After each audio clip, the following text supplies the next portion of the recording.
শেখ হাসিনা না এলেই যে আওয়ামী লীগ আসতে পারবে না সেটা আমি মনে করি না। দৃশ্যমান একটা গণহত্যা আপনি চালিয়েছেন, চালার পর আপনি আবার ফেরত আসবেন, এত সহজ? মানবাধিকার সংস্থা আইন ও সালিশ কেন্দ্র একটি পরিসংখ্যান দিয়েছে যে ২৬ সালের প্রথম ৪ মাসে অন্তত ৫৬ জন ১২ বছরের কম বয়সী শিশু যৌন সহিংসতার শিকার হয়েছে। এই একই সময়ে ১৮০টি ধর্ষণের ঘটনা রিপোর্ট হয়েছে, যার মধ্যে ৮১ জন ভুক্তভোগীর বয়স ১৮ বছরের নিচে।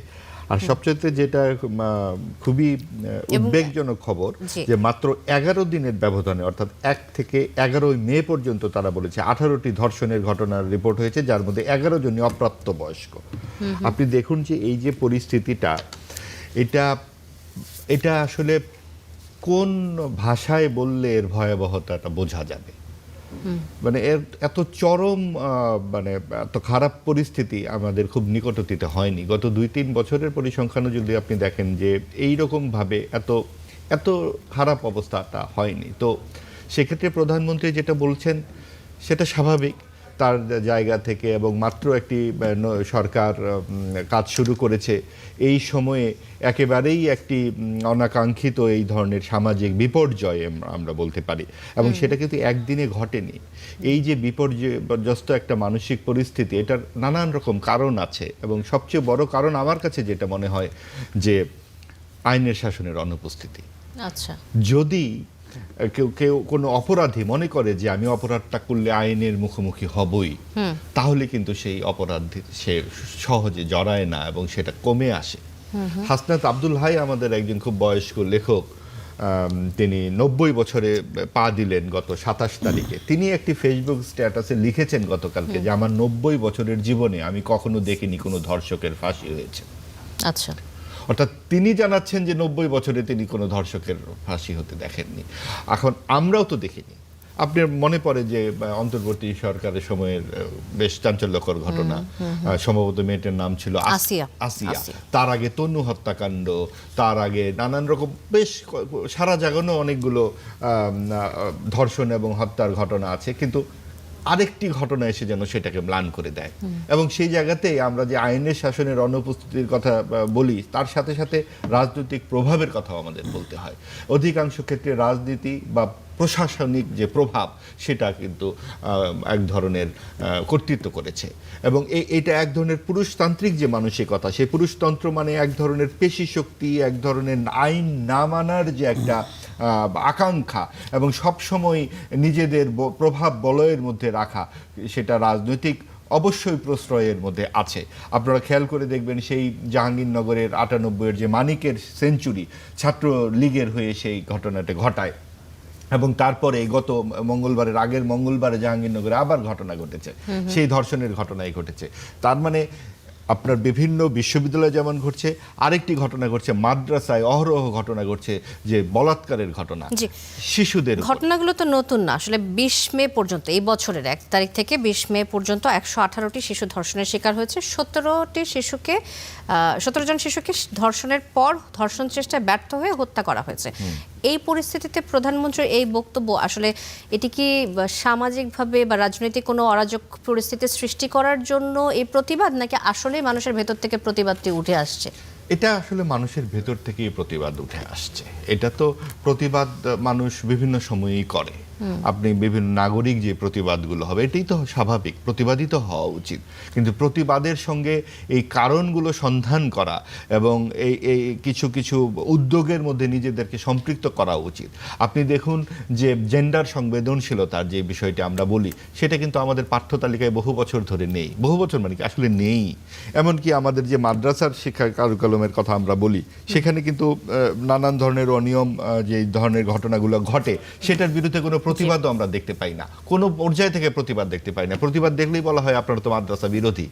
ঠিক মাদ্রাসা বিরোধী, কিন্তু বিরোধিতা থেকে কথাটা আসছে না, যেহেতু ঘটনাগুলো বেশি ঘটছে। আবার এই যুক্তিও দেওয়া হয় বিশ্ববিদ্যালয়ে তো ঘটনা ঘটে, তাহলে কি আপনারা বিশ্ববিদ্যালয় বন্ধ করে দিতে চান? আসলে বিশ্ববিদ্যালয় আমরা বন্ধ করে দিতে চাই না, কারণ বিশ্ববিদ্যালয়ে কিন্তু প্রতিবাদ হয়, প্রতিরোধ হয়। মাদ্রাসায় কিন্তু সেভাবে হচ্ছে না। কাজে এই সবকিছু মিলিয়ে এটা একটা খোল নলচে বদলে ফেলতে হবে। আবারও আসবো আপনার কাছে মাহবুব আজিজ। আল মামুন রাসেল, আপনার কাছে আসতে চাই একই প্রসঙ্গে। এই যে প্রধানমন্ত্রীর এই বক্তব্য, এটিতে এই বক্তব্যকে কেন্দ্র করে এই ইস্যুতে সড়ক অবরোধ করে ঘোলাটে পরিস্থিতি তৈরি করেছে তিনি যে বলেছেন, তা আসলে কি আপনি এটাকে ঘোলাটে পরিস্থিতি হিসেবে দেখেন কিনা, বা রাজনৈতিক ফায়দা লোটার জন্য মানুষজন এসে রাস্তায় জড়ো হচ্ছে, প্রতিবাদ করছে, এভাবে দেখেন, নাকি আসলেই দুটির মধ্যে কোনো অন্য সূক্ষ্ম রেখা রয়েছে যেটিকে আলাদা করে? দেখেন, প্রথম কথা হচ্ছে প্রধানমন্ত্রী যে বক্তব্যটা দিয়েছেন এটা আমি মনে করি রাজনৈতিক বক্তব্য। কারণ আপনি জানেন এই যে ঘটনাটি ঘটেছে, একটা শিশুকে দর্শন করে তার গলা কেটে হত্যা করা হলো, এটার মানুষের মধ্যে রক্তক্ষরণ, আমার মনে হচ্ছে এমন কোনো মানুষ নেই, বিবেকবান যদি মানুষ হয় পশু ছাড়া প্রত্যেকে রক্তক্ষরণ হবে। এই রক্তক্ষরণের বহিঃপ্রকাশ কি? মানুষ হয়তো রাস্তায় নামবে, প্রতিবাদ করবে। আপনি দেখেছেন এই হত্যাটা হওয়ার পরে আমাদের স্বরাষ্ট্রমন্ত্রী কি বলেছেন? স্বরাষ্ট্রমন্ত্রী বলেছে যে দ্রুত বিচার করলে যদি অবিচার হয়ে যায়, এটা কি মধ্যযুগীয় যুগে আমরা অবস্থান করছি? তার মানে কি স্বরাষ্ট্রমন্ত্রী আবার বিএনপির এক নেতা দুদু সাহেব বলছেন যত আকাম করছে সব জামাত করছে। তার মানে কি আপনি অপরাধটাকে সরানোর জন্য বা তাকে শাস্তি থেকে সরানোর জন্য আপনি বিভিন্ন সময় বিভিন্ন বক্তব্য আপনি দিচ্ছেন। আপনি দেখেন আছিয়াকে হত্যা করা হয়েছে গত বছরে মার্চ মাসে, প্রায় আজকে 1.5 বছর হয়ে গেছে, এখনো পর্যন্ত কিন্তু এই রায়টা এখনো পর্যন্ত কার্যকর হয়নি, বা এটা ওই আপিলে ঝুলে আছে। আছিয়া যখন এই ভিকটিমাইজ হয়েছিল তখন এই 30 দিনের মাথায় 15 দিনের মধ্যে চার্জশিট দেওয়া হয়েছে। 190 দিনের মধ্যে যে বিচার হবে সেটা 180 দিনে যে বিচার হওয়ার কথা সেটা 90 দিনের মধ্যে নিয়ে আসা হয়েছে, কিন্তু এখন 1.5 বছর ধরে এটা ঝুলে আছে। এখন কোনো মাগুরার সে ঘটনা এখন কিন্তু চুপচাপ, কোনো আওয়াজ নেই। নতুন করে যে এখন এই যে ঘটনাটা রামিসার ঘটনাটা আসলো, আপনি প্রথমে বললেন বিচারকে আমাদের বিচারের গতিতে আগাইতে হবে, কিন্তু এখন কেন বললেন একদিনের মধ্যে আপনি চার্জশিট দিতে পারবেন? যে ঘাতক তাকে ধরা হয়েছে সে 164 দিয়েছে, কনফেশনাল স্টেটমেন্ট দিয়েছে। সে নিজে বলেছে আমি কিভাবে হত্যা করেছি, সে এই ভয়ঙ্কর দৃশ্য সে নিজে প্রকাশ করেছে, ম্যাজিস্ট্রেটের কাছে দিয়েছে। তারপরেও আপনি চার্জশিট দিতে কেন লেট করবেন? এই যে সমস্যা, দেখেন সবচেয়ে ভয়ঙ্কর জিনিস হচ্ছে কি জানেন, আমাদের এ পর্যন্ত যতগুলো শিশু রেপ হয় তার মধ্যে 3 থেকে 5% মামলাতে যায়। আর এই পর্যন্ত আমাদের বাংলাদেশে রেপ মাত্র 0.37% কনভিক্টেড হয়েছে, 0.37%। তার মানে এই যে জাস্টিস, আমরা সবসময় একটা কথা বলি না, justice delay, justice denied. Justice যখন ডিলেড হয় তখন অটোমেটিকলি ডিনাইড হয়ে যায়। মাত্র 0.37%, আপনি চিন্তা করেন। তার মানে 10,000-এর মধ্যে 37 জন তার সাজা হয়েছে, 10,000-এর মধ্যে 37 জনের শাস্তি হয়েছে এই পর্যন্ত। এখন এবং কি আপনি 554টি মামলা এখনো পর্যন্ত শুধু ডিএনএ টেস্টের অভাবে এখনো পর্যন্ত মামলা ঝুলে আছে। আমাদের মাত্র 2টা ডিএনএ টেস্ট ল্যাব আছে, একটা ল্যাব আছে ঢাকা মেডিকেলে, একটা ল্যাব আছে সিআইডি। এই যে ল্যাবের অভাব, আমরা তো মূল জায়গায় কেউ হাত দিই না। এই যে বিচারগুলো ডিলে হয় কেন? শুধুমাত্র ডিএনএ পরীক্ষার জন্য আমাদের সেই ল্যাব তৈরি করা হচ্ছে না। সরকারকে সেই জায়গায় হাত দিতে হবে, ল্যাব তৈরি করতে হবে। ল্যাব যখন আপনি তৈরি করবেন তখন এই যে ডিএনএ গুলো খুব দ্রুত হবে, বিচারটা খুব দ্রুত হবে। কিন্তু আপনি যখন এটাকে রাজনৈতিক বক্তব্য দিয়ে এটা অন্যদিকে নিয়ে যাবেন, তখন হচ্ছে আইনের শাসন। আইনের শাসনটা মানে কি? আমরা রুল অফ ল বলতে আমরা কি বুঝি? যা আমাদের সংবিধানও 27 এবং 38 বলা আছে যে সমতার, মানে আইনের দৃষ্টিতে সকলেই সমান। কিন্তু আলটিমেটলি এই যে রিসেন্টলি যে ঘটনাগুলো, শুধু রামিসার ঘটনা না, রিসেন্টলি যতগুলো মব হয়েছে থানাতে, ডাকসুতে থানাতে যে মব হয়েছে, আমি রামিসা হত্যা ইস্যুতে একটি মহল আইনের স্বাভাবিক গতি বাধাগ্রস্ত করছে বলে অভিযোগ করেছেন প্রধানমন্ত্রী তারেক রহমান। তিনি যে কথাটি বলেছেন যে অন্যায়কারীকে শাস্তি দিতে হলেও কিছু নিয়মের মধ্যে দিয়ে যেতে হয়, এবং প্রচলিত আইন ও বিচার ব্যবস্থায় রামিসা হত্যার মতো সংবেদনশীল যে মামলাগুলো, সেটি দ্রুত বিচারের ক্ষেত্রে আইনি চ্যালেঞ্জ যেগুলো রয়েছে, আপনি সুপ্রিম কোর্টের আইনজীবী হিসেবে এই বিষয়ে কি বলবেন? কি প্রতিবন্ধকতা রয়েছে? আমি তো সবচেয়ে বড় ল্যাব টেস্টের কথা বললেন এবং চার্জশিট বললেন। হ্যাঁ, সবচেয়ে বড় প্রতিবন্ধকতা হচ্ছে আপনার ডিএনএ, যেটা এমনকি আপনি জানেন 2025 সালে আমাদের যে অধ্যাদেশ করা হয়েছে সেটাকে ডিএনএ পরীক্ষাকে বাদ দেওয়া হয়েছে। তার মানে কি আপনার মাথা ব্যথা হবে, মাথা কেটে ফেলবেন, আপনি যদি ডিএনএ না করেন তাহলে তো আপনি অ্যাকচুয়াল আসামিটাকে আপনি এটা বের করতে পারবেন না। কিন্তু আপনি ডিএনএ থেকে বাদ দেওয়ার তো বিষয় না, বিষয় হচ্ছে আপনাকে ল্যাব তৈরি করতে হবে। আপনাকে ডিএনএ ল্যাবগুলো অনেক বেশি ল্যাব তৈরি করতে হবে। সিআইডি মাত্র 2টা ল্যাব আছে পুরো বাংলাদেশে, চিন্তা করতে পারেন আপনি। এতগুলো ঘটনা ঘটছে এই বছরে, 2025 সালে 745টা ধর্ষণের ঘটনা ঘটেছে। কিন্তু যে মামলার যে রায় হয়েছে, আসিয়া মামলার, আমরা যেটা জানি যে রায় হয়ে গেছে, অ্যাপিলেট ডিভিশনে এখনো পর্যন্ত ঝুলে আছে, তাহলে রায় হয়ে যাওয়ার পরও তো সেটি কার্যকর হচ্ছে না। এটাই বিষয়। আমরা তো এই যে আমাদের স্বরাষ্ট্রমন্ত্রী বললো দ্রুত বিচার করলে অবিচার করা হবে, কিন্তু আমাদের আপনি দেখেন কারো যদি মৃত্যুদণ্ড হয় শুধুমাত্র ডেথ রেফারেন্সটা পেতে 2-3 বছর লেগে যায় আপনার। তার মানে এটা আপিল করবে, আপিলের পরে রিভিউ হবে, এই যে প্রক্রিয়াগুলো, এই প্রক্রিয়াগুলো তো দ্রুত করতে হবে। আপনি যদি স্পেশালভাবে, আপনি সবচেয়ে বড় কথা হচ্ছে আপনাদের ডিটারেন্ট পানিশমেন্টে যেতে হবে। আপনি যে এটা কি বলে শিশু দর্শনের বিষয়টা, এটার জন্য আমি মনে করি শিশু দর্শনের জন্য আলাদা একটা স্পেশাল আমাদের ট্রাইব্যুনাল আছে, কিন্তু স্পেশাল ট্রাইব্যুনাল না, এটাকে আপনাকে ইমার্জেন্সি একটা ট্রাইব্যুনাল করতে হবে, যেটার মধ্যে শুধু কাজে হবে তদন্ত কর্মকর্তা থাকবে, তাদের কাজে হবে দ্রুত এটার চার্জশিট দেওয়া, দ্রুত বিচারিক কার্যক্রম শেষ করা। আপনি চাইলে আমরা দেখেছি আওয়ামী লীগ আমলের শেষের দিকে আপনার একদিনে সাক্ষী, একদিন রাতে 10টা পর্যন্ত সাক্ষী নেওয়া হতো। তার মানে আপনি চাইলে সম্ভব, কিন্তু ব্যাপারটা হচ্ছে আমাদের সদিচ্ছা থাকতে হবে। যদি আপনার সদিচ্ছা না থাকে তাহলে আপনি এই যে জাস্টিস ডিলে হওয়ার কারণে আপনার এটাকে আপনি যে সুবিচার পাবেন, সেই সুবিচার থেকে যারা আশা করে তারাও আশাবাদ দিন। আপনি দেখেছেন রামিসার বাবা কিন্তু বলেছে আমি বিচার চাই না। কেন চাই না? কারণ এই বিচারটা এমন প্রক্রিয়া হবে, এমন একটু ডিলে প্রক্রিয়া চলে যাবে। আমাদের সমাজে দেখেন, আপনি পৃথিবীর উন্নত বিশ্বে আপনি দেখেন ভারতের মতো দেশ, আমেরিকার মতো দেশ, যারা মানে দর্শক, তাদের জন্য একটা ডাটাবেজ, একটা ওয়েবসাইট থাকে যেখানে শুধু হচ্ছে যারা মানে দর্শক তাদের তালিকা থাকে। আমাদের দেশে আপনি এই পর্যন্ত আপনি জানেন কে সমাজে কে দর্শনের মামলায় হয়েছে, কে কনভিক্টেড হয়েছে, কি আমরা জানি না। কিন্তু আপনাকে আমরা দেখি যে যিনি দোষিতা, যিনি ভিক্টিমাইজ হয়েছেন তাকে, তার পরিবার, সবার কাছে আমরা জানি, তার বিষয়ে জানি, কিন্তু দর্শককে, তার পরিবার কারা, কি আসে বিষয়, এভরিথিং সামাজিকভাবে যদি এদেরকে বয়কট না করা হয় বা ডিটারেন্ট পানিশমেন্টে যদি আপনি না যেতে পারেন, আপনি যদি একটা দৃষ্টান্তমূলক শাস্তি যদি আপনি না দিতে পারেন, তাহলে আলটিমেটলি এটা প্রতিনিয়ত চলতেই থাকবে। আপনি দেখেছেন রামিসার পরবর্তী 4-5 দিনে কয়টা ঘটনা ঘটেছে। আপনি তো একটা জেলাতে দেখেছেন বাধ্য হয়ে সাধারণ জনগণ গিয়ে গুলি করে হত্যা করে ফেলেছে। তার মানে কেন মানুষ কেন আইনটাকে নিজের হাতে তুলে নিচ্ছে? কারণ আমাদের যে আইনের শাসন আছে, সে আইনের শাসনের উপরে টাকা এবং ক্ষমতার ব্যবহারের কারণে মানুষ তার রাস্তা হারিয়ে যাচ্ছে। এই জন্য মানুষ কিন্তু নিজের হাতে আইনটা তুলে নিচ্ছে। এই জন্য আমাদেরকে এই জায়গায় আমাদেরকে এমফেসাইজ করতে হবে দ্রুত আইনকে নিশ্চিত করা, এবং যারা এই যে অপরাধগুলো করবে তাদেরকে ডিটারেন্ট পানিশমেন্টের মাধ্যমে এক্সাম্পল ক্রিয়েট করে পুরো জাতির সামনে তাদের ছবি, তাদের মানে পারিবারিকভাবে তাদেরকে, সামাজিকভাবে তাদেরকে বয়কট করতে হবে। জি, ধন্যবাদ আল মামুন রাসেল। মাহবুব আজিজ, সামাজিকভাবে তাদেরকে, যারা ধর্ষক এবং খুনি, তাদেরকে বয়কট করার বিষয়টি সাথে সাথে আরেকটি বিষয় সমাজে এই মুহূর্তে বেশ প্রচলিত, বেশ কথা আমরা যেটা শুনছি, কেউ ধর্ষক এবং খুনিকে প্রকাশ্যে মৃত্যুদণ্ড কার্যকরেরও দাবি তুলেছেন। এই বিষয়ে আপনার মতামত কি, যে প্রকাশ্য মৃত্যুদণ্ড চাওয়ার কারণ কি এবং এভাবে শাস্তি দেওয়ার আসলে কতটুকু গণতান্ত্রিক একটা দেশে এটা আসলে কতটুকু বাস্তবসম্মত বলে আপনি মনে করেন? এটা একেবারেই বাস্তবসম্মত নয় যে প্রকাশ্যে এভাবে শাস্তি দিতে হবে। কারণ রামিসার ঘটনাটির আগে কিন্তু আরো ঘটনা ঘটেছে। আপনি দেখুন যে আমরা সবসময় পিক অ্যান্ড চুজ করার একটা ব্যাপার আছে। আব্দুল্লাহ নামের যে শিশুটি মাদ্রাসায় মারা গেল, তাকে নিয়ে কথা হয় না কেন? সেও তো শিশু, সে একটা বালক, সেখানে তাকে বলাৎকার করে খুন করে ফেলা হয়েছে। এবং এর প্রচুর অজস্র কিন্তু উদাহরণ আছে। কাজেই এই জায়গাটাতেই মামুন সাহেব যেটি বললেন সেটাই খুব জরুরি, যে আপনাকে শনাক্ত করা এবং বিচারের দ্রুত ব্যবস্থা করা এবং গোড়ায় হাত দেওয়া। এটা কিন্তু খুব স্বাভাবিক মানুষের কাজ নয়। এরকম একটা 7-8 বছরের একটা শিশুরূপকে ধর্ষণ করে এভাবে গলা কেটে, এখানে মাদকের প্রভাব থাকতে পারে। এখন মাদক এবং আরও কিছু, মাদক, রাজনৈতিক প্রভাব, নানান রকম যে দুর্বৃত্তায়ন যে প্রক্রিয়াগুলো, এবং আমাদের সুশাসনের অভাব, যেখানে আপনার মনে পড়ে যে যখন জঙ্গির একটা প্রভাব উঠে গেছিল হলি আর্টিজানের পরে, তখন কিন্তু বাড়ি ভাড়া নিতে গেলে নানা রকম কাগজপত্র দিতে হতো। এখন সময়ের সাথে সাথে কিন্তু এগুলো মানুষ ভুলে গেছে। কাজেই আপনি কে কোন ফ্ল্যাটে ভাড়া নিচ্ছেন, যেখানে রামিসার বাড়ির পাশেই এই ফ্ল্যাটটি তারা ভাড়ায় ছিল, কেউ কাউকে চিনতও না।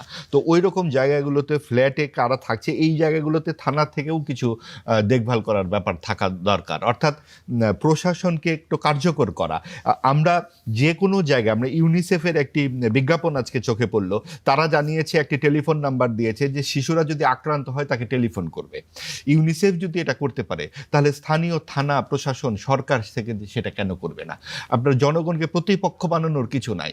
জনগণ অবশ্যই প্রতিবাদ করবে, প্রতিবাদ করাই মানুষের ধর্ম। এবং এইরকম শিশুরা যখন, সেটা আব্দুল্লাহ হোক আর রামিসা হোক, যেই হোক না কেন, তার উপরে এর চাইতে বড় নির্মমতা এবং হিংস্রতার হতে পারে না। মানুষ সেখানে অবশ্যই দাঁড়াবে এবং প্রয়োজনে সড়কও অবরোধ করবে। সেটা সরকারকে ঘাবড়ে গেলে চলবে না, এবং সরকারকে বিপদগ্রস্ত করার জন্য এটা করা হচ্ছে না। সরকার তো এটা করেনি। সরকারের কাজটি হচ্ছে এই প্রক্রিয়াটিকে দ্রুততর করা। কিভাবে আইনের শাসন, এখানে যে কেউ আক্রান্ত হতে পারে, আক্রান্ত হবার পর কত দ্রুত, এবং কিছু কিছু ক্ষেত্রে এত টিএনএরও দরকার কি, যেখানে ওই লোক নিজে জবানবন্দি দিচ্ছে, তার স্ত্রী সেখানে, পুরো সার্কামস্ট্যান্সেস থেকে তো অনেক কিছু বোঝা যায়। আচ্ছা, আইনকে একটু সহজ করলে অসুবিধা কোথায়? ইস্যুটি সবার কাছে হয়তো সবার জ্ঞাতার্থে চলে গেছে, এখন সবাই জানে এটি নিয়ে, কিন্তু অনেক সময় অনেক ধর্ষণের ঘটনাটি ঘটে যেটা নিয়ে ধোঁয়াশা থাকে, সেক্ষেত্রে খুব দ্রুততার সাথে যদি বিচার কাজ সম্পন্ন করতে যায়, সেক্ষেত্রে ভুল হওয়ার কোনো সম্ভাবনা থাকে কিনা? দেখুন, কিছু কিছু ক্ষেত্রে আপনাকে বেনিফিট অফ ডাউট দিতে হবে। সবসময় আপনি খেয়াল করুন যে উন্নত দেশগুলোতে নারী নির্যাতনের প্রশ্নে যখন কোনো একটা অভিযোগ করা হয়, শুরুতেই কিন্তু নারীর পক্ষেই রায়ের ব্যাপারটি এক ধরনের পক্ষপাতমূলক আচরণ থেকেই শুরু হয় পুরো দেখাটা। এটাতে খারাপ কিছু নয়, এবং অনেক সময় এটির সুযোগও তো নেওয়া হয়। সুযোগ নেওয়া হবে, কিন্তু আপনি দেখুন যে নারীর যে পরিস্থিতিটা আমাদের এখানে কয়টি মানে এই যে শিশুদের, এই নিরপরাধ কম বয়সী শিশুরা যখন এভাবে ধর্ষণের হচ্ছে, তখন আপনাকে তো এটা আটকাতে হবে। যেমন আপনি এসিড নিক্ষেপ কিভাবে আটকানো হলো, আপনি এই বেগম খালেদা জিয়া শাসনামলেই কিন্তু এটা কঠোর আইন প্রয়োগ করে একদম মৃত্যুদণ্ড দিয়ে কিন্তু এই জিনিসটা বন্ধ করা হয়েছে। এখন এসিড নিক্ষেপের এটা বন্ধ হয়ে গেছে। আর সবচেয়ে বড় কথা কি, আপনাকে বলা তো হচ্ছে না আপনি সরাসরি ফাঁসি দিয়ে দিন। আইন মানে কিন্তু শুধু ফাঁসি নয়, আইন মানে হচ্ছে যে আপনাকে শনাক্ত করা এবং সেটাকে প্রকাশ করে দেওয়া, যে হ্যাঁ, আমার বিরুদ্ধে যদি ধর্ষণের কোনো অভিযোগ আসে প্রকাশ করে দিতে হবে, এবং সেই জায়গাটাতে আমাকে প্রমাণ করতে হবে আমি নির্দোষ। কোনো জায়গায় সমাজকে একটু কঠোর হতেই হবে। আপনি কঠোর হলেই তো সমস্ত লিকেজগুলো বন্ধ হয়ে যাবে। আপনি যতদিন পর্যন্ত এইখানে আপনার এত মানবাধিকার আসে, অন্যান্য জায়গায় তো মানবাধিকার আসে না। যখন মানুষকে তুলে নিয়ে গুম করা হতো, নানান রকমভাবে আয়নাঘর করা হচ্ছে, তখন তো আপনি বলেন না না এখানে একটা মানবাধিকার কি ঘটনা ঘটেছে আমরাই করি। শিশু ধর্ষণের ক্ষেত্রে কেন এত মানবাধিকারের প্রশ্ন আসবে? কোথাও কোথাও তো আপনাকে শক্ত হতেই হবে। আপনি যখন 2-4টা শক্ত নিদর্শন দিতে পারবেন যে দেশে আইন আছে, তখন এই ঘটনাগুলো এমনিতে কমে যাবে। এই দেশে কেন এই ঘটনাগুলো ঘটছে? কারণ আপনি কোনো আইনের কোনো উদাহরণ দিতে পারবেন না যে অমুক ঘটনাটার জন্য আমরা এই ব্যবস্থাটা নিয়েছি, অথবা আপনি একটা বিপদগ্রস্ত, আপনি কোথাও গিয়ে বলেছেন যে আমি আক্রান্ত। সেইটাও কিন্তু আমাদের এখানে বিশেষ করে আইন শৃঙ্খলা পরিস্থিতি খুব খারাপ হয়ে যাওয়ার পর 24-এর গণঅভ্যুত্থানের পর এই ব্যাপারটা আরো নাজুক অবস্থায় পৌঁছে গেছে। তো সেই ক্ষেত্রে আমাদের যে কোনো সময়ে একটা খুব দ্রুত কিছু সিদ্ধান্ত নিতে হয়, এবং সেই ক্ষেত্রে দ্রুত এবং সময় উপযোগী কিছু প্রস্তুতি আমাদের সরকারের পক্ষ থেকে নেওয়া উচিত। ধন্যবাদ। আল মামুন রাসেল, আপনার কাছে আসতে চাই। এই যে দ্রুততম সময়ে সিদ্ধান্তগুলো নেওয়া এবং আইনের শাসন প্রতিষ্ঠা করার জন্য যে সিদ্ধান্তগুলো নেওয়ার কথা বলছিলেন মাহবুব আজিজ, কঠোর সিদ্ধান্ত, সেই বিষয়টিকে আপনি কতটা সমর্থন করেন? দেখেন, প্রথম কথা হচ্ছে আপনাকে আপনি যেটা বললেন, অনেক সময় এই দ্রুত বিচার করতে গেলে আবার অবিচার হয়ে যায়, এটা সত্য। কিন্তু সত্য হলে আপনাকে বুঝতে হবে অ্যাপারেন্টলি মানে বাস্তবিক পক্ষে আমাদের একটা ইমার্জেন্সি ট্রাইব্যুনাল করা উচিত। শিশু হত্যা খুব সেন্সিটিভ বিষয়। এটা এমনি নর্মাল যে দর্শনগুলো হচ্ছে এটার একটু লেন্দি প্রসেস আছে, ডিএনএ টেস্ট করা, কিন্তু যেগুলো হচ্ছে আপনি যেমন আসিয়া হত্যা, তারপর হচ্ছে রামিসা, এগুলো দৃশ্যমান 164 দিয়েছে, সেই স্বীকার করছে, সব কিছু দৃশ্যমান। এখানে আপনি যখন সকল কিছু একই প্রসেসে যেতে চান, তাহলে কিন্তু আপনি এই জাস্টিসের রুল অফ ল, যেটা আইনের শাসন প্রতিষ্ঠা করতে পারবেন না। এই জন্য আপনাকে ইমার্জেন্সি একটা ট্রাইব্যুনাল করতে হবে। যে ইমার্জেন্সি ট্রাইব্যুনালের কাজ হবে যেগুলো অ্যাপারেন্টলি আপনার কাছে মনে হচ্ছে দৃশ্যমান, সকল কিছু আপনার ডকুমেন্টারি সকল কিছু আছে, 164 আছে, সেই স্বীকারোক্তি দিয়েছে, সেই স্বীকারোক্তি প্রকাশ করা হোক। আমাদের তো স্বীকারোক্তিগুলো ম্যাজিস্ট্রেটের সামনে দেওয়া হয়, ইন্টারনালভাবে দেওয়া। অনেক সময় এই স্বীকারোক্তি নিয়ে অনেক প্রশ্ন থেকে যায়, এটা জোরপূর্বক দেওয়া হয়। কিন্তু এই যে বড় বড় ইস্যুগুলা আমি বলেছি আপনাকে, যেটি জাতীয় বড় বড় ছোট ছোট শিশুদের ক্ষেত্রে যে বিষয়গুলো হবে, এটা দৃশ্যমান হবে। এটা যেমন আপনি আমাদের দেখেছেন স্পেশাল যে ট্রাইব্যুনাল, আন্তর্জাতিক যে ট্রাইব্যুনাল, এই ট্রাইব্যুনাল ট্রায়ালগুলো কিন্তু লাইভ টেলিকাস্ট করা হয়েছে। তো সুতরাং এই বিচারগুলো একটু লাইভ টেলিকাস্ট করা উচিত, এবং কি এটার যে সে 164টা দিবে সেটাও লাইভ টেলিকাস্ট করা উচিত। সে কি বলছে তার মানে তো আপনি জাতি বুঝতে পারবে, এবং কি তার যে ট্রায়ালটা খুব দ্রুত সময় এটাও লাইভ করা উচিত, তাহলে সবাই দেখবে। তারপর তার শাস্তিটাও আপনি যদি সবকিছু যদি এভাবে করেন, একটা ডিটারেন্ট একটা পানিশমেন্টের ব্যবস্থা করেন, একটা দৃষ্টান্তমূলক শাস্তির আপনি ব্যবস্থা করেন, একটা জিনিস যখন মানুষ দেখবে 100 জন 1000 জন 1 লক্ষ জন এখান থেকে শিক্ষা গ্রহণ করবে। আমি আপনাকে প্রথমেই বলেছি আমেরিকায় তাদের একটা ওয়েবসাইট আছে, এই কি বলে ন্যাশনাল সেক্স অফেন্ডার ওয়েবসাইট, যেখানে যারা অফেন্ডার আছে, অপরাধী আছে, তাদের একটা ওয়েবসাইট আছে, আপনি ঢুকবেন, আপনি এদের বৃত্তান্ত আপনি পেয়ে যাবেন। তার মানে কি এরা সামাজিকভাবে বয়কট হবে, এবং কি এটা কিন্তু নতুন যারা অপরাধী হবে। এবং কি মাহবুবের একটা কথা আমার খুব ভালো লেগেছে, উনি বলেছে যে এটার সাথে যেমন এই যে রামিসাকে যে করেছে, দর্শন করেছে, এই ছেলেটা কিন্তু জেনারেল সেন্সে ছিল না, সে মাদকাসক্ত ছিল, ওখানকার এলাকার লোকজন বলেছে। তার মানে মাদকে যে ছড়াছড়ি আমাদের এই সমাজে যে এখন মাদকটা যে ভয়ঙ্কর আকার ধারণ করেছে, এটার জন্য কিন্তু এই যে অনাকাঙ্ক্ষিত ঘটনাগুলো, তার মেয়ের বয়সে একটা বাচ্চাকে সে এভাবে এটাকে সাধারণ মানুষ পারবে না এটা কখনো। আমি মনে করি শুধু সে যদি সাধারণ সেন্সে থাকতো সে এটা কখনো পারতো না, তার সাধারণ সেন্সে সে ছিল না। এই জন্য এই মাদকটা বিষয়টা এবং কি শাস্তিগুলো যদি আপনি দৃষ্টান্তমূলক দিতে পারেন এবং খুব দ্রুত বাস্তবায়ন করতে পারেন। এখন দেখেন আপনার রামিসার ঘটনাটা আপনি 15 দিন 20 দিন যাক, 1 মাস যাক, আছি আর সারা বাংলাদেশে তো আমরা পুরো বাংলাদেশে দেখেছি, কিন্তু এখন কি এটা আছে? এখন কি আমরা শুনি নামটো কোন জেলায়, মাগুরার, এটা আমরা ভুলে গিয়েছি। রামিসার এটাও আমরা ভুলে যাব। কিন্তু আপনি যদি দ্রুত শাস্তিটা ব্যবস্থা করতে পারেন, দৃষ্টান্তমূলক শাস্তিটা ব্যবস্থা করতে পারেন, পুরো বাংলাদেশে দৃশ্যমান থাকবে ট্রায়ালটা, তাহলে এগুলো হবে যারা অপরাধী হবে তারা ভয় পাবে যে আমি টাকা দিয়ে আমার ক্ষমতা আছে, ক্ষমতা দিয়ে রাজনৈতিক প্রভাব খাটিয়ে আমি কখনো করতে পারবো। সমস্যা হচ্ছে দেখেন আপা, আমি একটা বলি, আমাদের বর্তমান যে স্বরাষ্ট্রমন্ত্রী আছে, আমাদের বর্তমান স্বরাষ্ট্রমন্ত্রী ওনার যে উনি স্বরাষ্ট্র মন্ত্রণালয় ছাড়া বাকি সকল কাজ করছেন। আমি মনে করি আপনি স্বরাষ্ট্রমন্ত্রী যদি পুরো বাংলায়, ওনাকে অনেকে বলে, আমি যদি এটা করি, অনেকে বলে ডিফেক্টিভ প্রাইম মিনিস্টার বলে, উনি যদি পুরো দেশটাকে চালাইতে হয় তাহলে আমার মনে হয় আপনি আমাদের কনস্টিটিউশনে কিন্তু আছে আপনার একটা ইমার্জেন্সি আছে যে মিনিস্টার উইদাউট পোর্টফোলিও, মানে উনি মন্ত্রী কিন্তু ওনার কোনো থাকবে না, বিভাগ থাকবে না, ডিপার্টমেন্ট থাকবে না। তাহলে যদি উনি দেশ চালাইতে হয় তাহলে ওনাকে ডিপার্টমেন্ট ছাড়া দিয়ে দেন, উনি দেশও চালাক, দলও চালাক। কিন্তু আপনি যখন স্বরাষ্ট্র মন্ত্রণালয়ের মতো এত গুরুত্বপূর্ণ একটা জায়গায়, এটা যখন আপনি শক্ত হাতে যদি আপনি এটাকে হ্যান্ডেল না করতে পারেন, তাহলে পুরো বাংলাদেশটা একটা কিন্তু মানে রুল অফ লটা হারিয়ে যাবে। আপনি দেখুন থানাগুলোতে মব তৈরি হচ্ছে, বিভিন্ন থানাতে আপনি যান, মানুষ থানায় যায় হচ্ছে বাঁচার জন্য, পুলিশ আমাকে রক্ষা করবে, সেই জায়গায় পুলিশের থানায় গিয়ে আমরা আক্রান্ত শিকার হচ্ছি। তাহলে মবটা কোথায় যাচ্ছে? আমাদের স্বরাষ্ট্রমন্ত্রী প্রথম দিন বলেছেন যে মবের কালচার শেষ। আপনি কি শেষ হয়েছে? আপনি গতকাল নাসিরের উপর যে আক্রমণটা হয়েছে, নাসিরের ব্যবহার আর শব্দ চয়ন আমার ভালো না লাগতে পারে, এই জন্য কি আমি তার উপর আক্রমণ করে তাকে আঘাত করে আবার তার সে যখন থানায় যাবে, থানায় গিয়ে আক্রান্ত হব? তাহলে মবের এটা কোথায় থেকে থাকলো? যে প্রসঙ্গে ছিলাম আমরা, রাজধানীর পল্লবীর শিশু রামেসার হত্যাকারীর সর্বোচ্চ শাস্তি আগামী 1 মাসের মধ্যে নিশ্চিত করার ঘোষণা দিয়েছেন প্রধানমন্ত্রী তারেক রহমান। তিনি বলেছেন যে সেই সর্বোচ্চ শাস্তি হবে মৃত্যুদণ্ড। পারবে না 1 মাসের মধ্যেই আপনি সাজা দিবেন, 1 মাসের মধ্যে আপনি হয়তো তার রায়টা দিবেন। আপনি তো এখন চার্জশিট তো এখনো হয়নি, চার্জশিট দিবেন, আপনার ট্রায়াল শুরু হবে বলে আজকে এই মন্ত্রী বললো যে ঈদের পরে ট্রায়াল শুরু হবে। কিন্তু আপনার যে এই যে আপিল, এই যে ডেথ রেফারেন্স, এই যে আপনার রিভিউ, এই যে প্রসিডিউরটা লেন্দি প্রসিডিউর, এই জন্য আপনাকে আইন সংশোধন করতে হবে।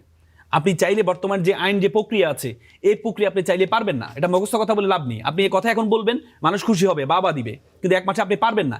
যখন 1 মাসের মধ্যে পারবেন না, তখন আপনি বলবেন যে আইনের কারণে আমরা ঠেকে গেছি। তাহলে আপনি এমন কথা বলবেন কেন যেটা আপনি পারবেন না? আমি আপনাকে বলে রাখি, আজকে এই শো থেকে বলে রাখছি, 1 মাসে আপনি জীবনে পারবেন না, কারণ আমাদের আইনি প্রক্রিয়া, আইনটাকে সংশোধন করতে হবে। আপিলের যে প্রক্রিয়া, এই প্রক্রিয়াকে সংশোধন করতে হবে।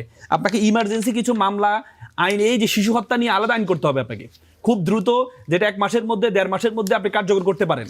সেই প্রক্রিয়া আপনাকে যেগুলো আপনার যেমন এই যে সাক্ষী প্রমাণ, এভিডেন্স, এটা কিন্তু দৃশ্যমান, এই এভিডেন্স সবকিছু আছে। তো সুতরাং আমরা খুব দ্রুত করতে পারি, কিন্তু এটা প্রক্রিয়া, আইন পরিবর্তন করা ছাড়া, সংশোধন করা ছাড়া আপনি জীবনে পারবেন না 1 মাসের মধ্যে। আচ্ছা, ধন্যবাদ। আমি একটু যুক্ত করতে চাই। দেখুন এই যে প্রক্রিয়াগুলো তো অবশ্যই দ্রুততর সময় করা দরকার। সাথে সাথে আরেকটা জিনিস, যে রামিসাকে যেভাবে মানুষ চিনতে পারছে এবং সবাই তার বাবা, মা, বোন ইত্যাদি নানান খবরগুলো পাচ্ছে, কিন্তু এই ধর্ষকের ফ্যামিলি সম্পর্কে কিছু জানা যাচ্ছে না, এবং এই ধর্ষককে সামনে নিয়ে আসা উচিত, এবং সেটা কিন্তু সরকারিভাবেই প্রচারের ব্যবস্থা করা দরকার। এবং ধর্ষকের রাজনৈতিক সংশ্লিষ্টতা আমি দেখেছি যে তার এই নির্বাচনের সময় সে একটা পোস্টারে তার ছবি আছে, এবং সেই নির্বাচনে যেই দলেরই হোক না কেন সেই পোস্টার সামনে নিয়ে আসা উচিত। এই জায়গায় সরকারকে শক্ত হতে হবে, এবং সরকারকে মনে রাখতে হবে যে এই ঘটনা সরকার ঘটায়নি, কিন্তু সরকার যদি প্রতিরোধের ব্যবস্থাটি করতে পারে তাহলেই তো সে একটি গুরুত্বপূর্ণ অবদান রাখতে পারবে এই ঘটনার। কারণ এটা হঠাৎ করে হয় না, এটা যেমন মাদকের প্রভাব আছে, রাজনৈতিক শক্তিরও প্রভাব আছে। যদি আনার চেষ্টা করে তখন তো সেখানে পক্ষ বিপক্ষ অনেক দলে ভাগ হয়ে যাবে। তার চেয়ে বরং একজন আসামি, একজন খুনির শাস্তিকে আমরা স্বাভাবিকভাবে দাবি করতে পারি। সেটা তো স্বাভাবিকভাবে দাবি করছে, কিন্তু তার রুটটা কোথায় একটু জানা থাকলে অসুবিধা কোথায়? ঢাক গুড়গুড় কেন? আমার লোক হলে আমার কয়েকদিন লোক ধরে হলে সে কি আমরা অপরাধী সোশ্যাল নয়? মিডিয়াতে যেটা দেখছি জি। যে এই দলের লোক আবার দেখা যাচ্ছে আরেক দলের লোক, এক এক দলের ট্যাগিং তাকে দিয়েই যাওয়া হচ্ছে এবং সেটা এখনো অবশ্য প্রমাণিত না, এখনো পর্যন্ত না। যে আপনার কি মনে হয় যে এই রকম বাংলাদেশের বাস্তবতাতে এই ধরনের ঘটনাগুলো কোন শ্রেণীর রাজনৈতিক ব্যক্তিবর্গরা ঘটায়? এটা তো আমরা জানি, এটা তো আসলে বাদানুবাদের কোনো বিষয় নয়। এবং এই সবসময় প্রভাবশালী কারা থাকে এই জায়গাটাতে যদি চিহ্নিত করা যায় এবং দাতব্য গৃহ হইতেই শুরু হয়, অর্থাৎ ইংরেজিতে একটা কথা আছে, চ্যারিটি বিগিনস এট হোম। আপনার দলের যদি হয় আপনি সেটা বলুন না, আপনি তো 7,000 কর্মীকে অলরেডি বিএনপি বহিষ্কার করেছে, সমস্যা তো নাই সেখানে হলেও, এবং ওই জায়গাটিতেই সরকারকে গুরুত্বপূর্ণ অবস্থান নিতে হবে। জি, আবার এবং এটা কিন্তু বিতর্কের বিষয় নয়। আর এই মুহূর্তে আরেকটি বিষয়ে বেশ প্রচলিত কথা চলছে, যেটা নিয়ে আওয়ামী লীগ আবার সক্রিয় হয়ে উঠছে। বিএনপি সিনিয়র নেতা এবং সরকারের উপদেষ্টা রুহুল কবির রিজভী তিনি বলেছেন যে শেখ হাসিনা বিচার মোকাবেলা করতে চাইলে যে কোনো ফ্লাইটে চলে আসতে পারেন। বিএনপি সরকার কি তাকে ভারত থেকে আনুষ্ঠানিকভাবে প্রত্যর্পণ চুক্তির মাধ্যমে ফিরিয়ে আনার প্রক্রিয়া জোরদার করছে, নাকি তিনি নিজে আসবেন সেই জন্য অপেক্ষা করছেন?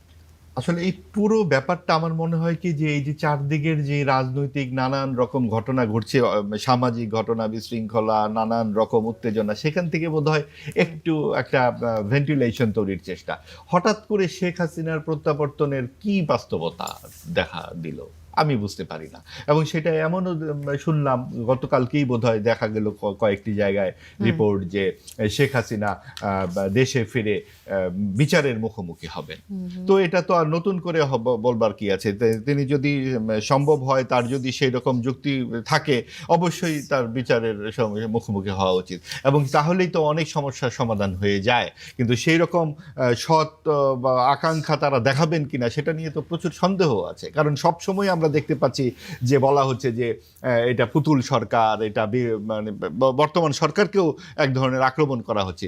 যে কোনো পরিস্থিতিতে এটা ভুয়া নির্বাচন, রাতের বেলা নির্বাচন হয়ে গেছে, এই ধরনের অভিযোগগুলো আসলে খুব যুক্তিসঙ্গত নয়। কারণ 24-এর গণ অভ্যুত্থান মানুষের চোখের সামনেই ঘটেছে, একটা অনিবার্য ছিল, তার নানান রকম কার্যকারণ আছে, এবং সেখানে অনেক ধরনের ষড়যন্ত্রের কথা বলা হয়। কিছু ষড়যন্ত্র যে হতেও পারে সেটা নিয়েও মানুষের মানে দ্বিধা নেই, কিন্তু ঘটনা যে ঘটেছে সেখানে মানুষ যে খুন হয়েছে এ তো সত্য। কাজে এগুলোর মীমাংসা হতে হবে আগামী দিনে, এবং সেইটা আওয়ামী লীগের শেখ হাসিনা না এলেই যে আওয়ামী লীগ আসতে পারবে না সেটা আমি মনে করি না। এবং সেটাই আসলে গণতন্ত্রের মূল কথা। যে হঠাৎ করে কার্যক্রম নিষিদ্ধ আওয়ামী লীগের যে আবার সক্রিয় হয়ে ওঠার ধারণাটা কোথা থেকে আসছে? আপনার মনে হয় কারা আসলে ইনপুট দিচ্ছে এই বিষয়ে? এটা আসলে না, কার্যক্রম নিষিদ্ধ আওয়ামী লীগ হঠাৎ সক্রিয় কথাটার এই যে বর্ণনাটির সাথে আমি একমত না। কারণ আপনি দেখুন যে আওয়ামী লীগের বিপুল জনসমর্থন, এবং তারা কিন্তু দেশেই আছে, এবং যারা অনেকেই খুনের সঙ্গে জড়িত ছিল না, একটা বিরাট অংশের সমর্থক, তারা নির্বাচনেও একটা প্রভাব রেখেছে। কাজেই আপনি এইরকম একটা সমাজে, এত ঘন বসতিপূর্ণ একটা সমাজে এত বড় একটা দলকে কি করে আপনি নাই করে দেবেন?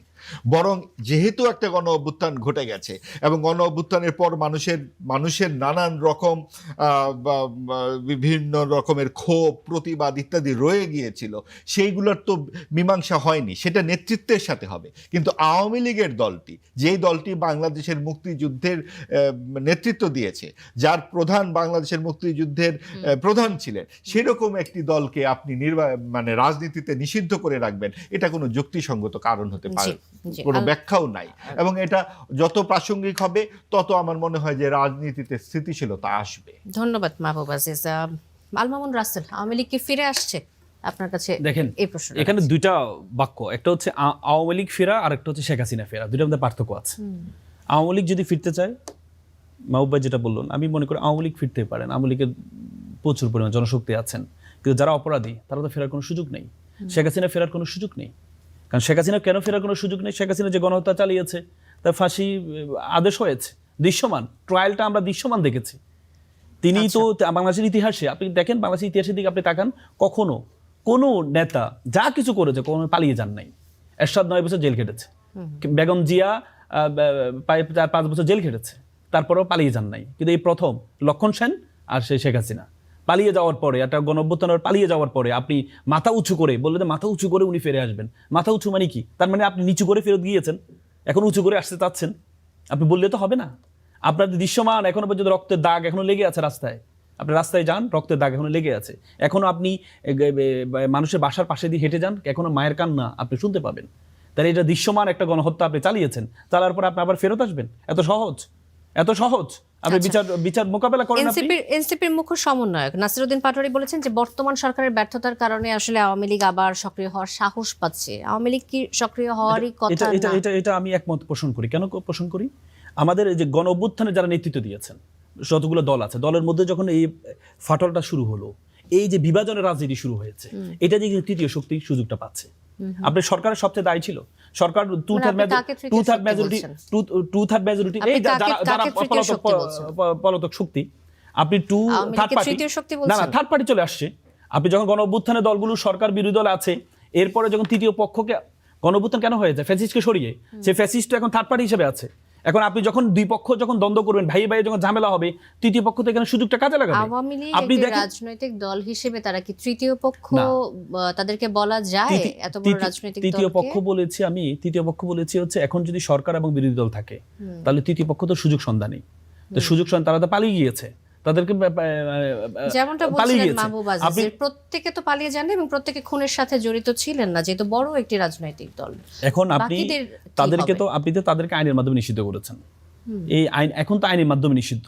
আপনি যখন এই আইন এবং সবচেয়ে বড় ভয়ঙ্কর বিষয় দেখেন, আমাদের সন্ত্রাস বিরোধী ট্রাইব্যুনালে সন্ত্রাস বিরোধী যে আইনটা আছে, সেই আইনে 18 ধারা তো নিষিদ্ধ করা হয়েছে নিষিদ্ধ সত্তা হিসাবে, এবং কি বলা আছে নিষিদ্ধ সত্তার কোনো এই সত্তার কারো কোনো বক্তব্য আপনি যখন প্রসার করবেন, যিনি প্রচার করবেন তিনি অপরাধী হবেন। কিন্তু আমরা দেখতে পাই যে শেখ হাসিনার বিভিন্ন বক্তব্য বিভিন্ন মিডিয়াগুলোতে প্রচার করা হচ্ছে, এটা কিন্তু একটা অপরাধ, আইনের আলোকে অপরাধ। আমি আইনের আলোকে বলছি, আমি আইনের মানুষ আইনের আলোকে বলেছি। আইনের আলোকে আমাদের সন্ত্রাস বিরোধী যে আইন আছে, সে আইনের আলোকে আপনি যদি কোনো সত্তার, নিষিদ্ধ সত্তার কোনো কিছু প্রকাশ করেন, তাহলে এটা কিন্তু আইনের আলোকে আপনি অ্যাবেটর হিসেবে, সহযোগী হিসেবে আপনি অপরাধী হবেন। এখন কথা হচ্ছে আওয়ামী লীগের যারা এখন বিচার চলছে, আমি বারবার আপনাকে বলেছি যে আওয়ামী লীগের ফেরা আসা আর শেখ হাসিনার ফিরে আসা এক বিষয় না। কারণ তার যে অডিও রেকর্ড আমরা শুনেছি, যেখানে সে বলেছে যে এই ওয়েপন ব্যবহার করার জন্য, হ্যাঁ, সে রেকর্ডেড আছে, এবং কি রাজসাক্ষী যিনি পুলিশের যিনি ছিলেন, প্রধান ছিলেন, উনি কিন্তু রাজসাক্ষী হিসাবে বলেছেন ওনাকে যে হুকুম দেওয়া হয়েছে হত্যা করার জন্য। সকল কিছু কিন্তু দৃশ্যমান। এখন তো আগের মতো যুগ না, এখন সোশ্যাল মিডিয়ার যুগ। প্রত্যেকটা জিনিস আমরা দেখি, স্বরাষ্ট্রমন্ত্রী একটা পুলিশ বলেছিলেন না যে একজনকে মারি একজন মরে, দুইজন মরে না। তার মানে কি সব এখন দৃশ্যমান। আপনি তো হত্যা চালিয়েছেন নিজের দেশের মানুষের উপরে, তো সুতরাং আপনি হত্যা চালিয়েছেন, এখনো পর্যন্ত রক্তের দাগ শুকায় নেই, আপনি আবার ফেরত আসবেন? এত সহজ তো বিষয় না, আপনি আইনি প্রক্রিয়ায় যে ট্রাইব্যুনাল আপনি তৈরি করেছেন বিপরীত পক্ষকে ধ্বংস করার জন্য, সেই ট্রাইব্যুনাল আপনি বলেছেন সবচেয়ে স্বচ্ছ ট্রাইব্যুনাল, সেই ট্রাইব্যুনাল তো আপনার বিচার হচ্ছে। সেই ট্রাইব্যুনাল আপনি যে বিচারটা করেছেন স্কাইপ কেলেঙ্কারির মাধ্যমে, এটা কলঙ্কিত হয়েছে। কিন্তু এখন যে বিচারটা হচ্ছে এটা তো দৃশ্যমান, ট্রায়ালটা দৃশ্যমান, ডিফেন্স লয়ার আছে, সবকিছু দৃশ্যমান বিচার হয়েছে, যা কিছু হয়েছে। তো সুতরাং আপনি তো গোপনে কোনো কিছু হয়নি। সুতরাং এই যে আপনি আইনি প্রক্রিয়া, আইনটা মোকাবেলা করে আপনি আসেন, ফেরত আসেন, কোনো সমস্যা নেই। যারা অপরাধী তারা অপরাধের শাস্তি পাবে, নিরপরাধ আমাদের আইনি একটা ম্যাক্সিম আছে যে 100 জন অপরাধী মুক্তি পাক, একজন নিরপরাধ যেন শাস্তির আওতা না আসে। আমরা চাই না কোনো নিরপরাধ ব্যক্তি এটা শাস্তির আওতা আসে, আমরা চাই না। যারা হত্যাকারী হিসাবে ছিল, যারা হত্যার ইন্ধন দিয়েছে, যারা সুপিরিয়র লাইবিলিটিতে আছে, তারা প্রত্যেকে এই শাস্তির আওতায় আসবে। ভবিষ্যতে যেন কোনো ফ্যাসিস্ট তৈরি না হয়, ভবিষ্যতে যেন কেউ মনে না করে, একটা এক্সাম্পল ক্রিয়েট করতে হবে।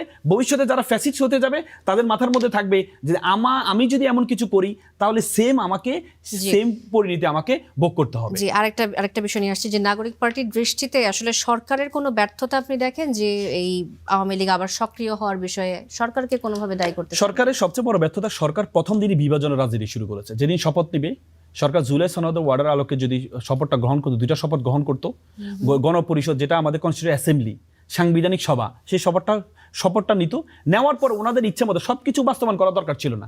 কয়েকটা বাস্তবায়ন করলেও মানুষ কিন্তু খুশি হতো, বাংলাদেশের মানুষ কিন্তু অল্পতেই খুশি হয়। কিন্তু ওনারা শুরুতেই এটা সংবিধানে নেই, সংবিধানের দোহাই এর আগে 17-18 বছর শেখ হাসিনা দিয়েছেন। সেম যারা সবচেয়ে বেশি ভিক্টিমাইজ ছিল সংবিধানের কারণে, তারাই সংবিধানের দোহাই দিয়ে বলে যে আমরা শপথটা যেহেতু সংবিধানে নেই, এই জন্য আমরা শপথটা গ্রহণ করবো না, শপথটা নিব না। এই জন্য যে আপনি দেখেন সংসদের মূল আলোচনা কি ছিল, জুলাই সনদ নিয়ে মূল আলোচনা ছিল। আপনি রাষ্ট্র সংস্কার, এই যে আপনি জানেন আমাদের ক্ষমতা কিন্তু চেক অ্যান্ড ব্যালেন্স নেই। পাওয়ারের সেপারেশন এন্ড পাওয়ারটাকে এ করা যায় না। শুধুমাত্র আমাদের আইনে যে সংবিধানে যে বিষয়গুলো আছে, রাষ্ট্রপতির কোনো ক্ষমতা নেই, প্রধানমন্ত্রীর অধিক ক্ষমতা, এই চেক অ্যান্ড ব্যালেন্স করার জন্য কিন্তু এই রাষ্ট্র সরকার, এই জুলাই সনদটা গুরুত্বপূর্ণ দরকার ছিল। তো সুতরাং সরকার প্রথম দিনেই এটাকে শপথটা গ্রহণ না করে প্রথম দিনেই এই যে গণ অভ্যুত্থানে যে ১৫-১.৫ বছর একটা রাষ্ট্র সংস্কারের জন্য বিভিন্ন এই জিনিসগুলো নিয়ে আসা হয়েছে। আপনাদের সবচেয়ে দুর্ভাগ্য হলো সত্য, আমাদের রুল অফ ল, আইনের শাসন প্রতিষ্ঠা করার জন্য আমরা সুপ্রিম কোর্টের যে সচিবালয়, সেই সচিবালয়টা অন্তর্বর্তীকালীন সরকার প্রতিষ্ঠা করেই গিয়েছেন। এই সরকার এসে প্রতিষ্ঠা জিনিস যারা বলেছেন এটাকে শক্তিশালী করবেন, তারা শক্তিশালী তো দূরের কথা, সেটাকে বাতিল করে দিলেন। মানে আগের আইনের শাসনটা আবার আগের মতো, বিচার ব্যবস্থাটা আবার আগের মতো নিয়ে গিয়েছেন ওনারা। তো সুতরাং আপনি যে এই যে দ্বিধাদ্বন্দ্বটা দেশের মধ্যে শুরু করে দিলেন, এটার জন্য সবচেয়ে বেশি দায়িত্ব সরকার। আল মামুন রাসেল, ধন্যবাদ আপনাকে। মাহবুব আজিজ, এই যে আইনের শাসন প্রতিষ্ঠার জন্য সরকারের সবচেয়ে বেশি সক্রিয় হওয়ার কথা, কিন্তু তারাই বেশ কিছু জায়গায় আসলে কন্ট্রোভার্সি তৈরি করে ফেলেছে, যেটি আল মামুনের রাসেলের কথা আমরা বুঝলাম। এ বিষয়ে আপনার মন্তব্য শুনতে চাই। এটা একেবারেই একমত নই আমি, বরং সরকার অত্যন্ত পরিণত বুদ্ধির পরিচয় দিয়েছে। কারণ হচ্ছে যে অন্তর্বর্তীকালীন সরকার সাম্প্রদায়িক শক্তিকে পৃষ্ঠপোষকতা দিয়েছিল এবং আওয়ামী লীগের অনুপস্থিত নিশ্চিত করে তারা একটা বিরোধী দল তৈরি করেছে। অন্তত তাদের একটা চেষ্টা এমনই হয়ে গেছিল যে সম্ভব হলে তাদেরকে সরকারেই বসিয়ে দেওয়া যাবে। অতটা পারেনি, কিন্তু বিরোধী দল হিসেবে তারা বসিয়ে দিয়ে গেছে এবং তাদের ভোট ছিল সর্বশেষ গ্রাহ্য নির্বাচনে 4 থেকে 7%, সেই ভোট হয়েছে 36%। আপনি বলছেন ইঞ্জিনিয়ারিং হয়েছে? অবশ্যই ইঞ্জিনিয়ারিং হয়েছে। এবং ইঞ্জিনিয়ারিংটা কিভাবে হয়েছে? ভোট কারচুপি না।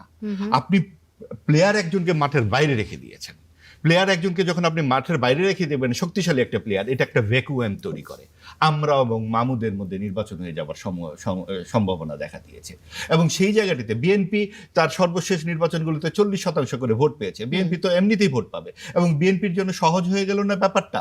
যাই হোক, যেটা স্বরাষ্ট্রমন্ত্রী নিজেই বলেছেন, আমরা জুলাই সনদ সই না করলে তো নির্বাচন আরো পিছিয়ে যেত। এবং এটাই সত্য, কারণ এই ঢাক ঢাক গুড় গুড় করে জুলাই সনদের নামে 9 মাস ধরে যা করা হয়েছে, এটা 9 মাসে লাগবার কথা নয়। যে সংস্কারের কথা বলা হয়েছে, কি সংস্কার করেছেন সেই ছাত্র উপদেষ্টাদের বিরাট স্ফীতি দেখে তো আমরা বুঝতে পারি। সে অর্থনৈতিক স্ফীতি বলেন আর নানান রকম স্ফীতি। কিন্তু বিএনপি সরকারও তো আসলে জুলাই সনদে সাইন করেছে এবং তারাও বলেছে যে এই সমস্যাগুলো নিয়ে আসবেন, নোট অফ ডিসেন্ট সহ।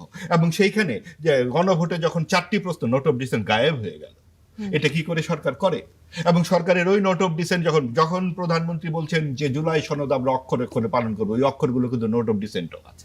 কাজেই নোট অফ ডিসেন্ট আপনি যখন বলবেন, আপনি সেই জায়গায় আপনি দেখুন যে মূল জায়গাটা কোথায়। যখন এই সাম্প্রদায়িক শক্তির পক্ষ থেকে বলা হয় যে চেক অ্যান্ড ব্যালেন্স নাই, ভাই চেক অ্যান্ড ব্যালেন্স থাকলে তো জামাত নির্বাচনই করতে পারে না।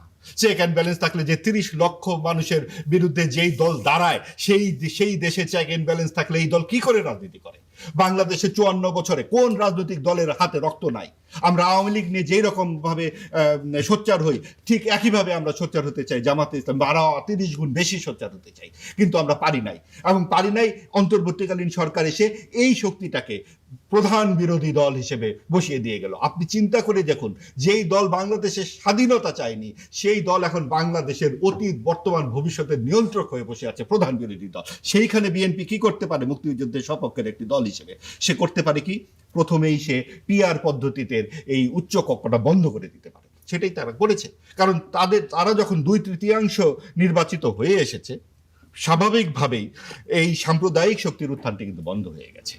কাজেই বাংলাদেশের যে গণতান্ত্রিক অভিযাত্রা, যে প্রগতিশীল যাত্রা, মুক্তিযুদ্ধের যে হ্যাঁ ভোট যারা দিয়েছে, যেসব মানুষ দিয়েছে, দেশের মানুষই তো দিয়েছে, সেই হ্যাঁ ভোটটাকে তাহলে কি বিএনপি সরকার ইগনোর করতে পারে কিনা? হ্যাঁ ভোট দেশের মানুষকেই দিতে হলো এবং দেশের মানুষকে দেওয়ার জন্য অন্তর্বর্তীকালীন সরকার বদিউল আলম মজুমদারকে 2.5 কোটি টাকা দেন, অমুককে 1 কোটি টাকা দেন, অন্তর্বর্তীকালীন কি বলে ওই তরুণ সদস্যদেরকে কোটিখানেক টাকা দেন। কি কারণে? আপনার না ভোটের পক্ষে, আপনি তো রেফারি, আপনি তো দুই পক্ষ দেখবেন কোনটা। আপনাকে হ্যাঁ ভোটের পক্ষে কেন এতখানি কাজ করতে হলো? আপনি দেশেরটা ভালো বোঝেন, দেশের মানুষ বোঝে না, অন্যেরা বোঝে না। আপনি যুক্তরাষ্ট্র থেকে নিয়ে এসে লোকজনকে বোঝাবেন কি করে সরকার চালাতে হয়? আপনার যে 3 কোটি লোক, প্রায় 2.80 কোটি লোক না ভোট দিল, তারা মানুষ নয়? এবং যেই 6 কোটি লোক ভোটই দিতে জানায়, তারা মানুষ নয়? 9 কোটি লোক তো হ্যাঁ ভোট দেয় নাই।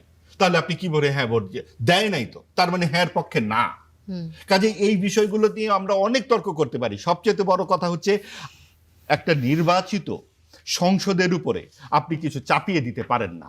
আপনারা কয়েকজন অনির্বাচিত ব্যক্তি নিজেদের এজেন্ডা বাস্তবায়নের জন্য আপনি কি করে একটি নির্বাচিত সরকারকে বলেন যে আপনাদেরকে এইভাবে চলতে হবে? ধন্যবাদ প্রধানমন্ত্রী এবং আজিজ, রাষ্ট্রপতির আবারও ক্ষমতা যদি আসবো আপনারা আপনার কাছে। চান, তাহলে আপনারা তো ডক্টর ইউনূস সাহেব কি ওই রাষ্ট্রপতিকে আবারও আসার মেনেছেন? চেষ্টা করবো আপনার কাছে। আল মামুন রাসেল, আপনার কাছে আসতে চাই যে অনেকগুলো অভিযোগ ইলেকশন ইঞ্জিনিয়ারিং, বিরোধী দলের আসলে বসার কথা না এই অবস্থানে যেখানে তারা রয়েছেন, সব মিলিয়ে বলবেন, আপনার মতামত ব্যক্ত করবেন একই প্রসঙ্গে। জি, প্রথম কথা হচ্ছে মাহবুব ভাই যেটি বললেন সেটা হচ্ছে বিএনপি নোট অফ ডিসেন্ট ছাড়া সবকিছু বাস্তবায়ন করবে। বিএনপি কিন্তু এই যে সুপ্রিম কোর্টের সচিবালয় সেটা নোট অফ ডিসেন্ট ছিল না।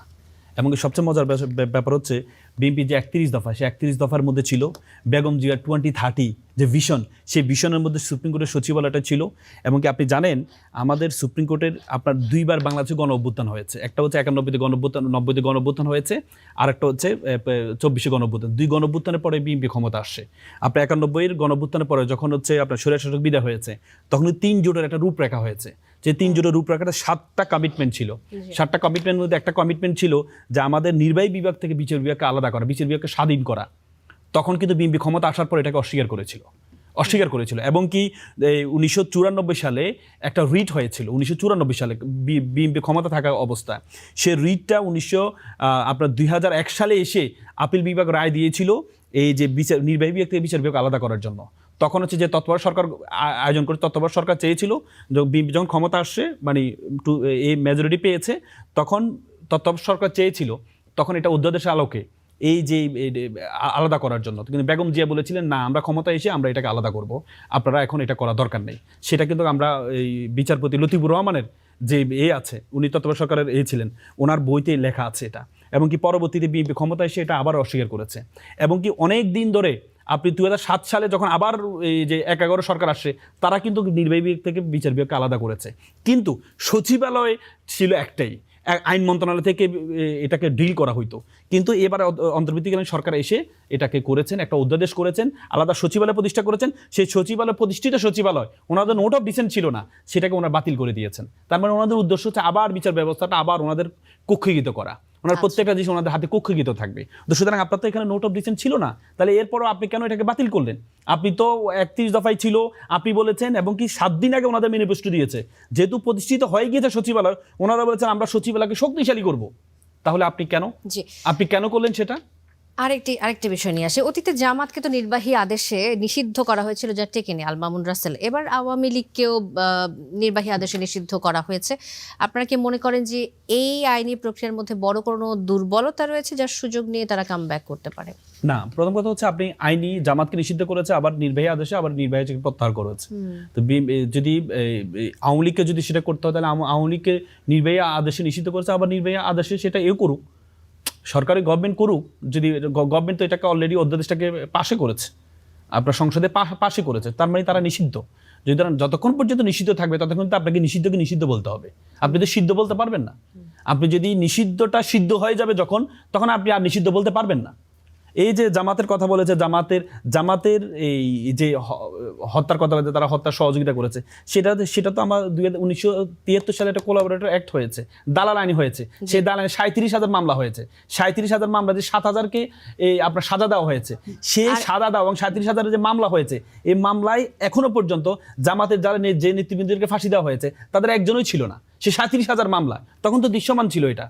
এখন না, যে মামলা তো তখন হয়েছে। একটা বিষয় নিয়ে আসতে চাই যে শেখ হাসিনা বা আওয়ামী লীগ যদি আবারও রাজনীতিতে স্পেস পেয়ে যায় কোনোভাবে, তো ফ্যাসিবাদের পুনরুত্থান ঠেকাতে এনসিপির কোনো সুনির্দিষ্ট প্ল্যান বা অ্যাকশন রয়েছে কিনা? বুঝিনি আমি কথাটা। যদি ফ্যাসিবাদের আবারও পুনরুত্থান হয়, আবারও বাংলাদেশে তারা ফিরে আসে এবং শেখ হাসিনা সরকার তারা যদি আবারও দেশের রাজনীতিতে যুক্ত হওয়ার চেষ্টা করে, সেক্ষেত্রে এই ফ্যাসিবাদের পুনরুত্থান ঠেকাতে এনসিপির কি করণীয়, বা এরকম বা বিরোধী দল যদি আমরা জামাতের কথা বলি, তাদের আসলে সুনির্দিষ্ট কোনো প্ল্যান বা অ্যাকশন রয়েছে কিনা? না, প্রথম কথা হচ্ছে আওয়ামী লীগ যদি আবার ব্যাক আসে, যারা গণ অভ্যুত্থানের নেতৃত্ব দিয়েছে, তাদেরকে প্রত্যেককে, তারা তো রাষ্ট্র দিয়ে কাজ করেছে, সংবিধানের বিরুদ্ধে কাজ করেছে। তারা সংবিধান, একটা প্রধানমন্ত্রীকে পালিয়ে যাওয়ার জন্য তারা উদ্বুদ্ধ করেছে। তারা অ্যাবোটার হিসেবে তারা তো রাষ্ট্রদ্রোহী মামলা খাবে তারা। এই যারা গণ অভ্যুত্থানে এখন তো হচ্ছে আপনার নিজেদের মধ্যে দ্বন্দ্ব হচ্ছে, কিন্তু এটা বোঝা উচিত যে একটা রাষ্ট্র একটা সংসদ সবকিছু ছিল, সবাইকে পালিয়ে যেতে বাধ্য করেছে। আপনি তো রাষ্ট্রদ্রোহিতা কাজ করেছেন। এখনো পর্যন্ত যত কাজ আছে বেশিরভাগ কিন্তু রাষ্ট্রদ্রোহিতা কাজ। আপনি যে শেখ মুজিবুর রহমান জাতির জি, কি প্রতিকৃতি, করেছে সেই আমরা জানি, প্রতিকৃতি আমি আপনি উত্তরটা সরিয়েছেন, চাচ্ছিলাম যে এটাও তো আপনাদের সুনির্দিষ্ট রাষ্ট্রদ্রোহিতা। প্ল্যান রয়েছে কিনা এই মোট কথা বিষয়ে। হচ্ছে যে দেশকে যদি সুন্দর করতে হয়, গুরুত্বপূর্ণ হচ্ছে রাষ্ট্র সংস্কার, যে ইম্পর্টেন্ট সংস্কারগুলো, যে ক্ষমতা চেক অ্যান্ড ব্যালেন্স, প্রত্যেকটা ক্ষমতা একটা ভারসাম্যতা রাখতে হবে। যদি আমরা রাখতে পারি এবং কি আমরা হচ্ছে ভবিষ্যতে যেন ফ্যাসিজম তৈরি না হয়, সেটার প্রক্রিয়াটা আমাদেরকে প্রত্যেকেই নিতে হবে।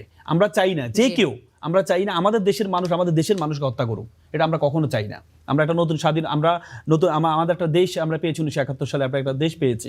সেই দেশটা সুন্দর দেশ, এই দেশের এই যে 24 একটা ধারাবাহিকতা ছিল। তো সুতরাং আমরা চাই না আমাদের দেশের মানুষ ধন্যবাদ আল মাহমুদ রাসেল। মাহবুব আজিজ, একেবারে শেষ পর্যায়ে রয়েছে, আপনার কথা শুনতে চাই। এই বিষয়টাই আমি একটু বলি যে আপনি বললেন যে ফ্যাসিবাদের পুনরুত্থান হলে কি হবে। আচ্ছা, ফ্যাসিবাদ মানে কি আওয়ামী লীগ? শেখ হাসিনার কথা আমরা যেহেতু উচ্চারণ করেছি, এই জন্য ফ্যাসিবাদ মানে হচ্ছে মানুষের কথার যে অধিকার সেটা কেড়ে নেওয়া। ফ্যাসিবাদ মানে হচ্ছে মানুষের অধিকারকে স্বীকার না করা রাষ্ট্রীয়ভাবে, এবং সেটা সবসময়। যখন আপনি এখনো যদি মানুষের কথা বলার অধিকার কেড়ে নেওয়া হয়, এখনো যদি বলা হয় যে না তুমি কালো, বা তুমি তোমার দাঁড়িয়ে আছে, তুমি এখান থেকে বেরিয়ে যাও, এটাও ফ্যাসিবাদ। অর্থাৎ আপনি মানুষের সাধারণ যে মৌলিক অধিকারগুলো, সেগুলো আপনাকে মানতে হবে। এখন আপনি 4 থেকে 5 কোটি লোক আওয়ামী লীগের সমর্থক, যারা হত্যার সঙ্গে জড়িত নয়, কোনোভাবে তারা যদি না, তুমি সমাজের বাইরে চলে যাবে, এইটা হবে ফ্যাসিবাদ। এবং এই অন্তর্ভুক্তিমূলক সমাজের আকাঙ্ক্ষার জন্য 24-এর গণঅভ্যুত্থান হয়েছে। তখন আওয়ামী লীগের সমালোচনা করলে বলা হতো তুমি বিএনপি জামাত। আর এখন বিএনপির বা আপনার গণঅভ্যুত্থান নিয়ে কোনো কথা উঠলে ভারতীয় দোসর, আওয়ামী লীগের দোসর, অর্থাৎ ট্যাগবাজি। আপনারা এবং মামুরা দেশে থাকবেন, বাকিরা থাকবে না। সেটা আওয়ামী লীগের সময় আওয়ামী লীগ এবং তার দোসররা থাকবে, এবং বিএনপির সময় বিএনপিও তার দোসররা থাকবে। ওই জায়গা থেকে আমাদের বেরিয়ে আসতে হবে। ফ্যাসিবাদ মানে হচ্ছে তাই, যে সবাই মিলে যেই একটি সমাজ তৈরি হয়, সেটা তৈরি করতে না দেওয়াটা ফ্যাসিবাদ। ওই জায়গা থেকে বেরিয়ে আসার জন্য একটা অন্তর্ভুক্তিমূলক সমাজ দরকার, যেখানে যা চোর, ডাকাত, গুন্ডা, খুনি সবাই সবার শাস্তি পাবে। কিন্তু পিতার সম্পত্তি থেকে আপনি কাউকে বঞ্চিত করতে পারবেন না। এই দেশটি সবার। আপনি যেই ভূমিকাতেই থাকেন না কেন, সেটা 71-এর বিরোধিতাও যদি আপনি করেন, সেটার জন্য আপনি শাস্তি হবার পরেও আপনাকে রাজনৈতিক অধিকার দিতে হবে। আপনাকে যে কোনো ধরনের আপনার ভূমিকার জন্য আপনি সমাজ থেকে আপনাকে বঞ্চিত করা যাবে না। এইটা ন্যূনতম মানবাধিকারের আকাঙ্ক্ষা, এবং ওই জায়গাতে আমাদেরকে পৌঁছতেই হবে। এবং সেই জন্যই 24-এর এই গণঅভ্যুত্থান হয়েছে। আমরা 24-এর গণঅভ্যুত্থান হাইজ্যাক হতে দেখেছি। সাম্প্রদায়িক শক্তি বলতেছে তারাই এই 24-এ নেতৃত্ব দিয়েছে, এটা ভুল। এখানে বিএনপি সহ সকল দলমত, বাম রাজনীতির বড় একটা অংশ সেখানে ছিল। 2 তারিখ, 3 তারিখ, 4 তারিখ আগস্টের আমরা যে অসাম্প্রদায়িক গানগুলো শুনেছি, এগুলা কি সাম্প্রদায়িক শক্তির গান? জন্ম আমার ধন্য হলো, মুক্তির মন্দির ও সোপানতলে, এই গানগুলো কেন আমরা 18 মাস শুনি নাই? কারণ সাম্প্রদায়িক শক্তি সেগুলোকে লুণ্ঠন করেছিল। সেই জায়গা থেকে বেরিয়ে এসে সকল প্রগতিশীল শক্তিকে আমাদেরকে সমাজে